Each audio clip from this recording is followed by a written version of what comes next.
ఓం శాంతి. ఈరోజు తేదీ అక్టోబర్ 15, 2024.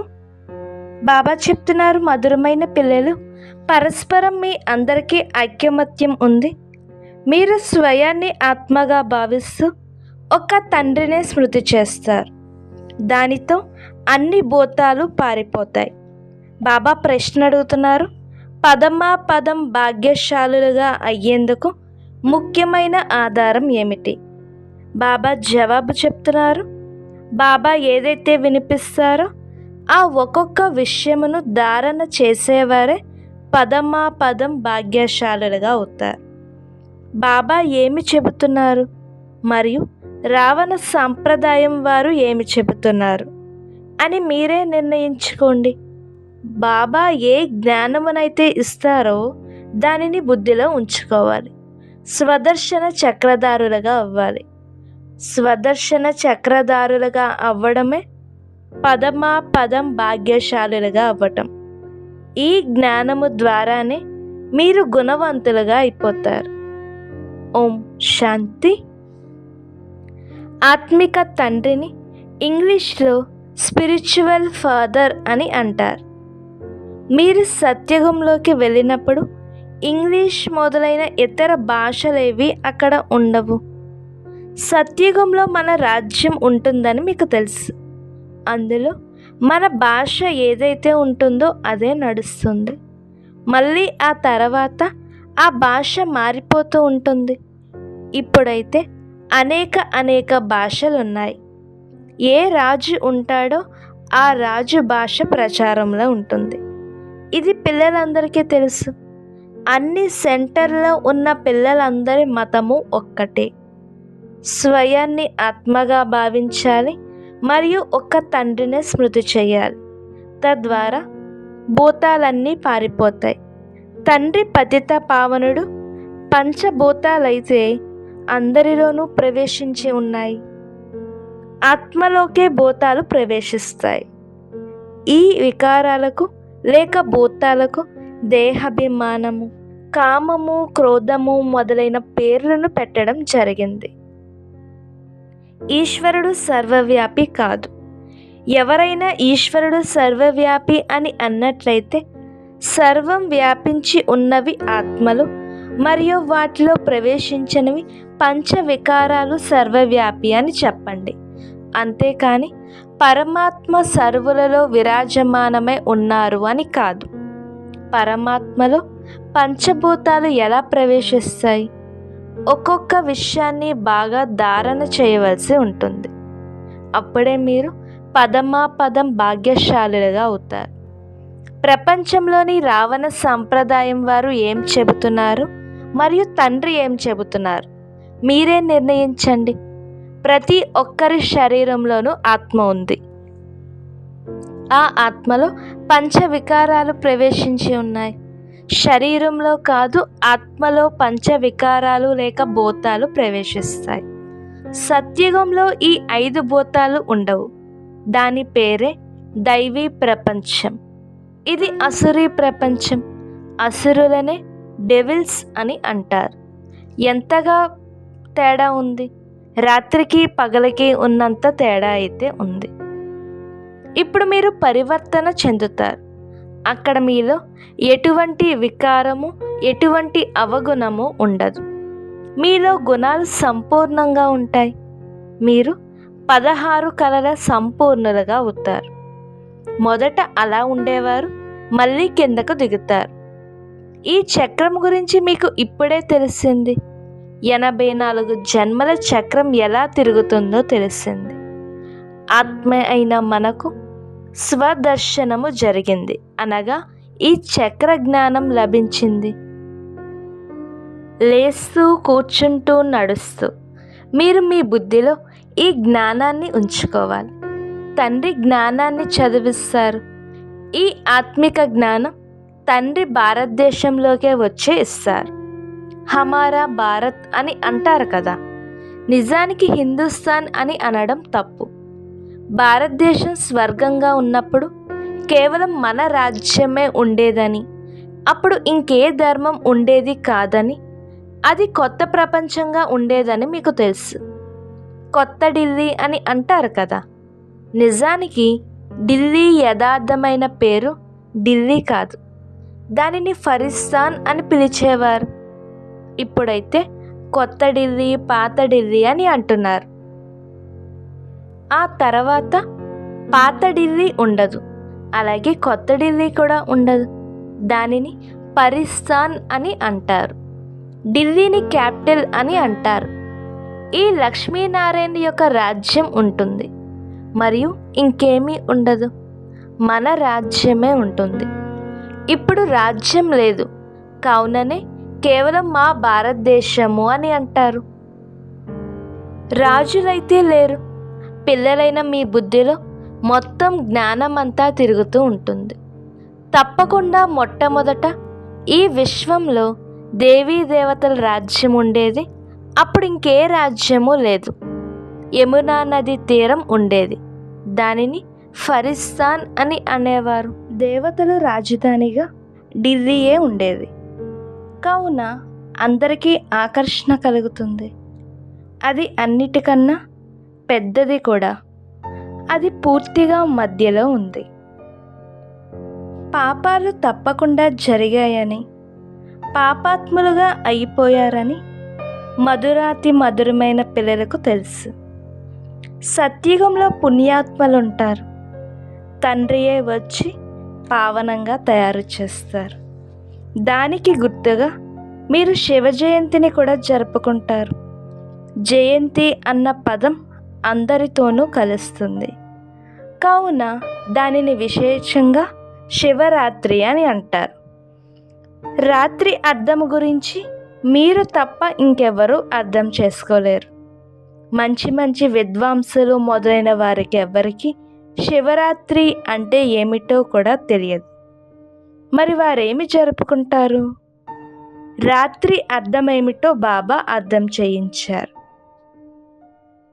ఈ 5000 సంవత్సరాల చక్రం ఏదైతే ఉందో అది సుఖము మరియు దుఃఖాల ఆట. సుఖమును పగలు అని, దుఃఖమును రాత్రి అని అంటారు. కావున రాత్రి మరియు పగలకు మధ్యలో సంగమం ఉంటుంది. అర్ధకల్పం ప్రకాశం, అర్ధకల్పం అంధకారం. భక్తిలో ఎంతో శ్రమ ఉంటుంది. ఇక్కడైతే ఒక క్షణపు విషయం. ఇది చాలా సహజమైనది. ఇది సహజ యోగం. మీరు మొదట ముక్తిధామంలోకి వెళ్ళాలి.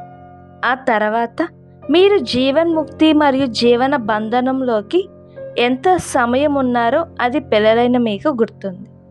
అయినా కానీ గడియ గడియ మర్చిపోతారు. యోగము అన్న పదం సరైనదే, కానీ వారిది దైహికమైన యోగం.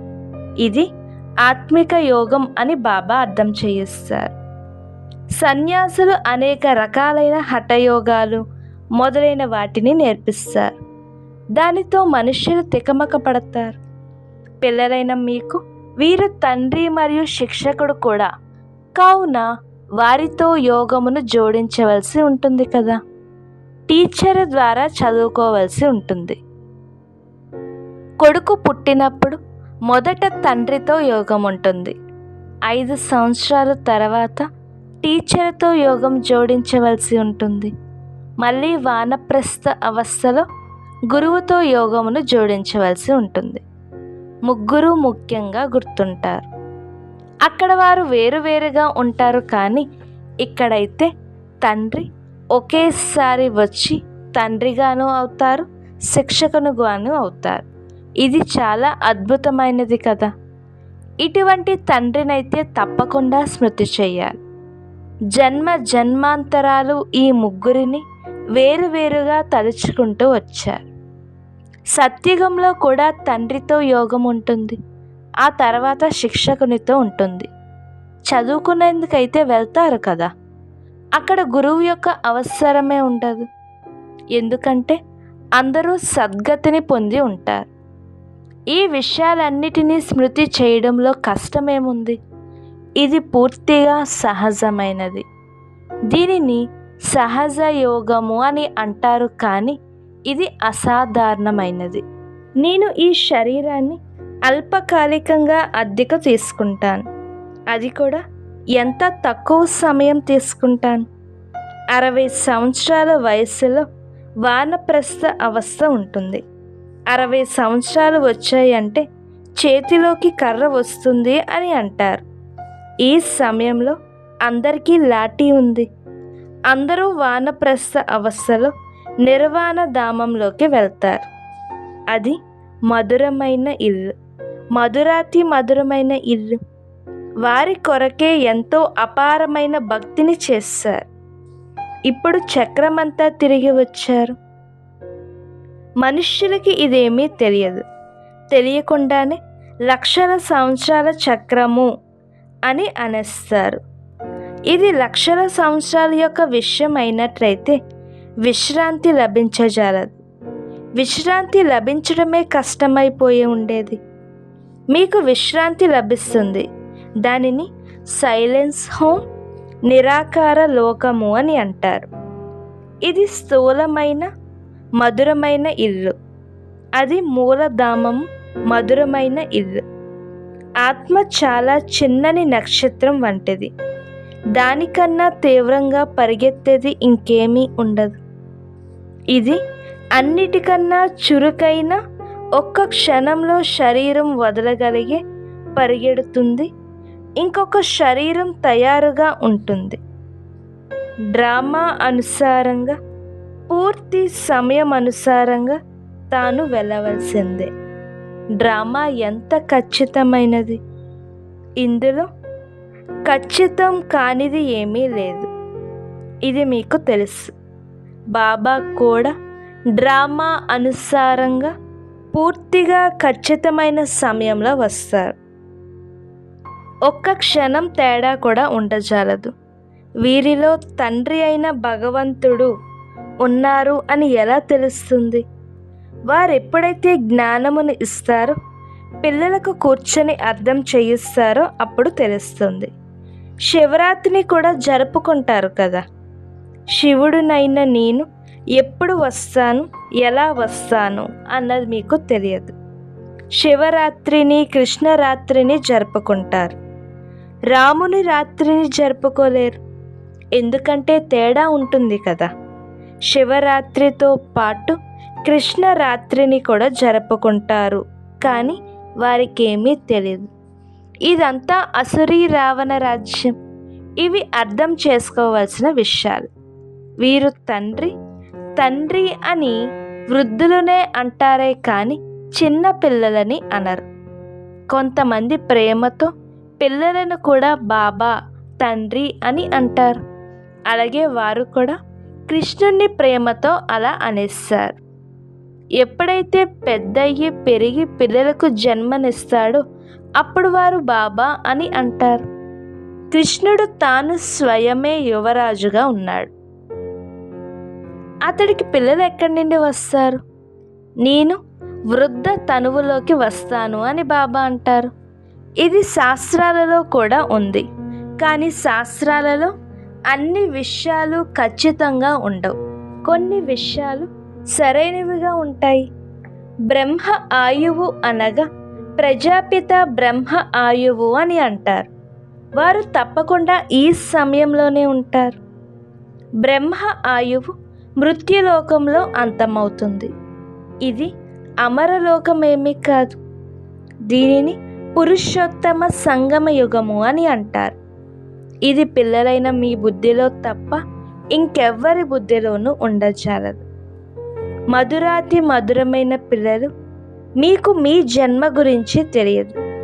మీరు 84 జన్మలు తీసుకుంటారన్నది నేను తెలియజేస్తాను అని బాబా కూర్చొని తెలియజేస్తారు.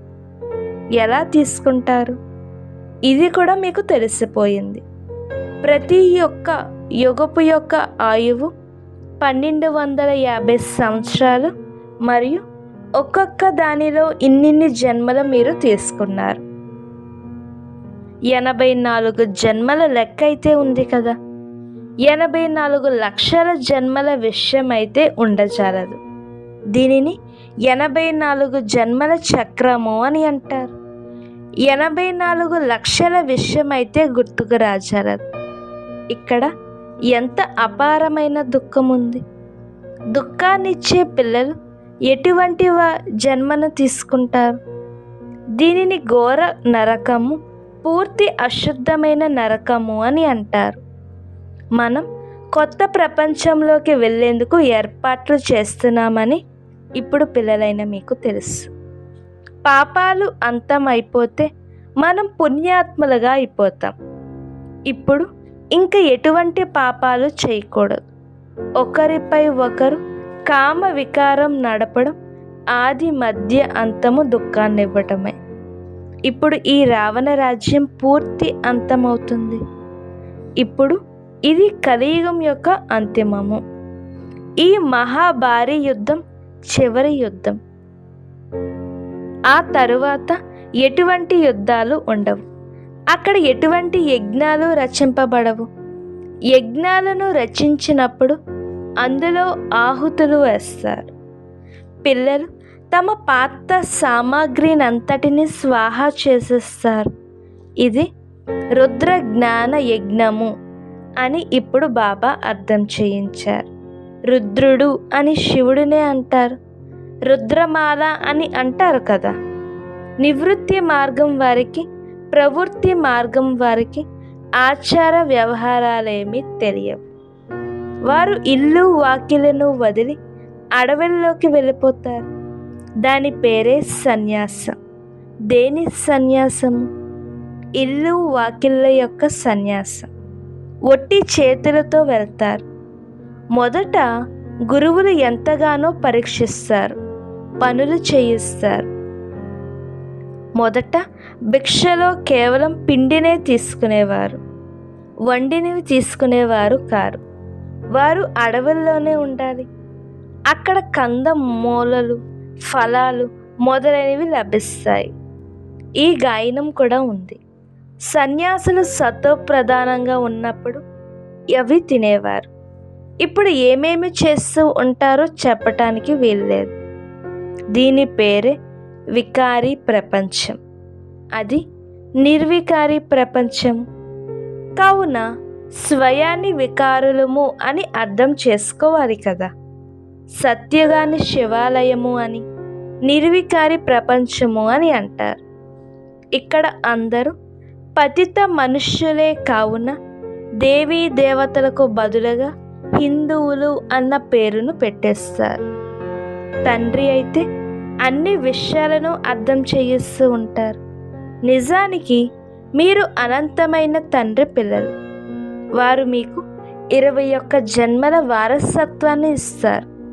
కావున తండ్రి మధురాతి మధురమైన పిల్లలకు మీ శిరస్సుపై జన్మ జన్మాంతరాల పాపాలు ఉన్నాయి అని అర్థం చేయిస్తున్నారు.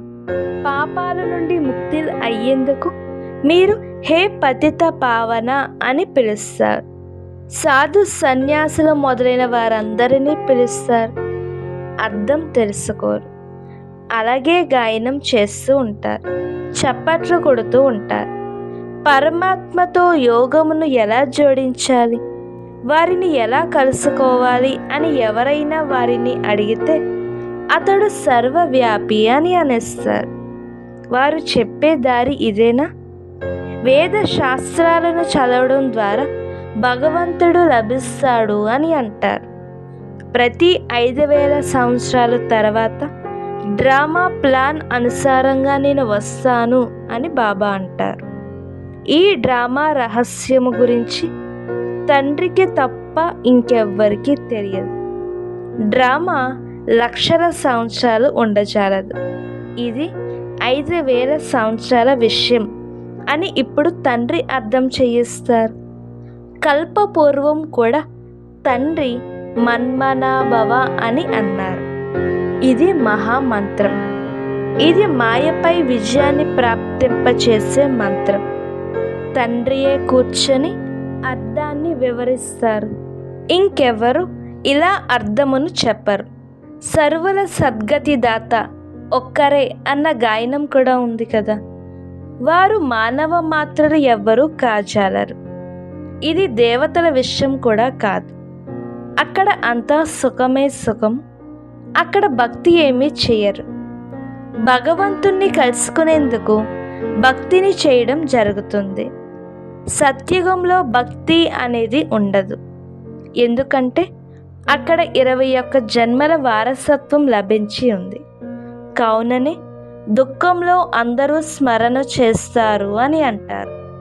ఇక్కడైతే అపారమైన దుఃఖం ఉంది. గడియ గడియ భగవంతుడా దయ చూపించు అని అంటారు. ఈ కలియుగం దుఃఖమయమైన ప్రపంచం సదా ఉండదు. సత్య త్రేతాయుగాలు గతించిపోయి అవి మళ్ళీ వస్తాయి. లక్షల సంవత్సరాల విషయం అయితే కనీసం గుర్తుకు కూడా ఉండచాలదు. ఇప్పుడు తండ్రి మొత్తం జ్ఞానం అంతటిని ఇస్తారు. తమ పరిచయమును ఇస్తారు మరియు రచన యొక్క ఆది మధ్య అంతముల యొక్క రహస్యమును కూడా అర్థం చేయిస్తారు. ఇది 5000 సంవత్సరాల యొక్క విషయం. పిల్లలైన మీ ధ్యానములోకి ఇది వచ్చేసింది. ఇప్పుడు మీరు పరాయి రాజ్యంలో ఉన్నారు. మీకు మీ రాజ్యం ఉండేదని, ఇక్కడైతే యుద్ధాలు చేసి తమ రాజ్యాలు తీసుకుంటారు. మరణ ఆయుధాలతో హింసాయుతంగా తమ రాజ్యాలు తీసుకుంటారు. పిల్లలైన మీరు యోగ బలము ద్వారా మీ రాజ్య స్థాపనను చేసుకుంటున్నారు. మీకు సతో ప్రధానమైన ప్రపంచం కావాలి. పాత ప్రపంచం అంతమై కొత్త ప్రపంచం తయారవుతుంది. దానిని కలియుగ పాత ప్రపంచము అని అంటారు. సత్యుగం కొత్త ప్రపంచం. ఇది కూడా ఎవరికీ తెలియదు. ఇదంతా మీ కల్పన అని సన్యాసులు అనేస్తారు. ఇక్కడే సత్యుగం ఉంటుంది, ఇక్కడే కలియుగం ఉంటుంది. తండ్రి గురించి తెలిసిన వారు ఒక్కరు కూడా లేరు అని స్వయంగా తండ్రియే కూర్చొని వివరిస్తున్నారు. ఎవరికైనా తెలిసి ఉంటే తాను పరిచయాన్ని ఇస్తాడు కదా. సత్య త్రేతాయుగాలంటే ఏమిటో ఎవ్వరికీ అర్థమే కాదు. పిల్లలైన మీకు తండ్రి బాగా అర్థం చేయిస్తూ ఉంటారు. తండ్రికే అన్నీ తెలుసు. వారు అన్నీ తెలిసిన వారు కావున జ్ఞాన స్వరూపులు, మనుష్య సృష్టికి బీజ రూపుడు అని అంటారు. తాను జ్ఞాన సాగరుడు, సుఖ సాగరుడు. వారి ద్వారానే మనకి వారసత్వం లభిస్తుంది. తండ్రి జ్ఞానంలో మనల్ని తమ సమానంగా తయారు చేస్తారు. అచ్చా, మధురాతి మధురమైన ఆత్మిక పిల్లలకు మాతాపిత బాప్దాదాల ప్రియ స్మృతులు మరియు గుడ్ మార్నింగ్. ఆత్మిక పిల్లలకు ఆత్మిక తండ్రి నమస్తే. ధారణ కొరకు ముఖ్య సారం 1. ఇది పాపాల నుండి విముక్తుల అయ్యే సమయం. కావున ఎటువంటి పాపాలు చేయకూడదు. పాత సామాగ్రినంతటిని ఈ రుద్ర యజ్ఞంలో స్వాహా చేయాలి. 2. ఇప్పుడు ఇది వానప్రస్థ అవస్థ.